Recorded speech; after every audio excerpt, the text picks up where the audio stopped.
ইসলাম ও পবিত্র কোরআনকে সত্য প্রমাণিত করতে খ্রিস্টানদের চ্যালেঞ্জ গ্রহণ করে বিষ পান করেছিল বিখ্যাত ইসলামিক স্কলার আশরার রাশিদি। আর নিজের জীবনের ঝুঁকি নিয়ে তিনি প্রমাণ করে দিলেন যে ইসলামের কোরআন হাদিসে বর্ণিত একটি কথাও মিথ্যা নয়, কারণ হাদিসে উল্লেখ রয়েছে বিষ পান করে একটি আজোয়া খেজুর খেলে বিষের কার্যকারিতা নষ্ট হয়ে যায়। এই ঘটনাটি ঘটেছিল 2020 সালে ইংল্যান্ডের ম্যানচেস্টার বিশ্ববিদ্যালয়ের খ্রিস্টান ও ইসলাম ধর্মের মধ্যে বিতর্ক প্রতিযোগিতায়। এই বিতর্ক প্রতিযোগিতা চলাকালীন ইসলামের সত্যতা প্রকাশ পেয়ে যাবে এই ভয়ে পশ্চিমা মিডিয়াগুলো এই খবর প্রচার করেননি। আর ইসলাম শুধু একটি ধর্ম নয়, একটি পরিপূর্ণ জীবন ব্যবস্থা। ইসলামের কোরআন এবং হাদিসে যা কিছু বর্ণনা করা হয়েছে তা এক বিন্দু পরিমাণেও মিথ্যে নয়। এর আগেও অনেক বড় বড় বিজ্ঞানীরাও ইসলামের সত্যতা প্রমাণ করেছেন। আধুনিক জ্ঞান বিজ্ঞান যত উন্নত হচ্ছে, কোরআন এবং হাদিসের ব্যাখ্যা বুঝতে তত সহজ হয়ে গেছে। আর এজন্যই ইসলামের সত্যতা স্বীকার করে অনেক বড় বড় গবেষক ও বিধর্মীরা ইসলাম ধর্ম গ্রহণ করেছেন। 2020 সালে ইংল্যান্ডের ম্যানচেস্টার বিশ্ববিদ্যালয় খ্রিস্টান ও ইসলাম ধর্মের বিতর্ক অনুষ্ঠানে যোগ দিয়েছিলেন বিশ্ববিখ্যাত ইসলামিক স্কলার শায়েখ আশরার রাশিদি। আর বিতর্ক চলাকালীন খ্রিস্টান পাদ্রী তাকে বললেন,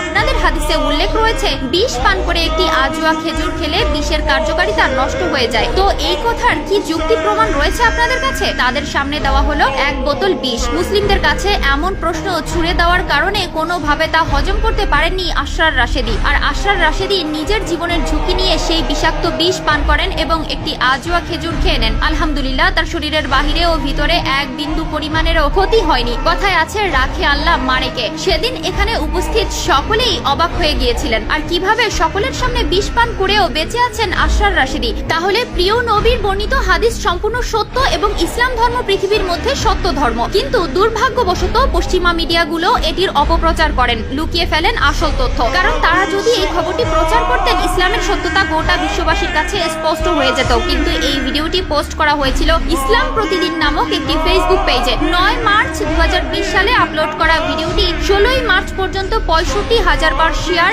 এবং 9,93,000 ভিউ হয়েছে। চলুন জেনে আসি মানুষের মৃত্যুর সময় কোন কোন প্রক্রিয়া চালু হয়। মৃত্যুর ঠিক আগে এক এক করে অঙ্গগুলো কাজ করা বন্ধ করে দেয়। প্রথমে শ্বাস প্রক্রিয়া বন্ধ হয়, আর তারপর হৃদয় স্পন্দন বন্ধ হয়ে যায়। পরবর্তী 5 মিনিটের মধ্যে শরীরের অভ্যন্তরের অক্সিজেনের সরবরাহ বন্ধ হয়ে যায় এবং কোষগুলি মারা যেতে শুরু করে। এই অবস্থাকে বলা হয় পয়েন্ট অফ নো রিটার্ন। এরপর প্রতি ঘন্টায় শরীরের তাপমাত্রা 1.5 ডিগ্রি কমতে থাকে। মৃত্যুর পর ত্বক 24 ঘন্টারও বেশি সময় বেঁচে থাকতে পারে। শরীরের কিছু কোষ মৃত্যুর পরেও সক্রিয় থাকে এবং নিজেদের মেরামত করতে থাকে। এই অবস্থা চলতে পারে অনেক দিন। মানুষ ছাড়াও প্রাণীদের মধ্যেও এই প্রক্রিয়া চলতে থাকে এবং চামড়ার জীবনযাপন অব্যাহত থাকে। কিডনি, লিভার, হার্টের মতো অঙ্গগুলো মৃত্যুর পর 6 ঘন্টার মধ্যে অন্য কারো শরীরে প্রতিস্থাপন করা যায়। নখ ও চুল মৃত্যুর পরও বাড়তে পারে। অনেক সময় দেখা গিয়েছে মানুষের মৃত্যুর পরও তার দাড়ি বাড়ছে। মৃত্যুর পরও মূত্রনালীর ব্লাডার খালি হতে পারে। অনেক সময় মৃত্যুর পর মৃতদেহ থেকে প্রস্রাব নির্গত হতে পারে।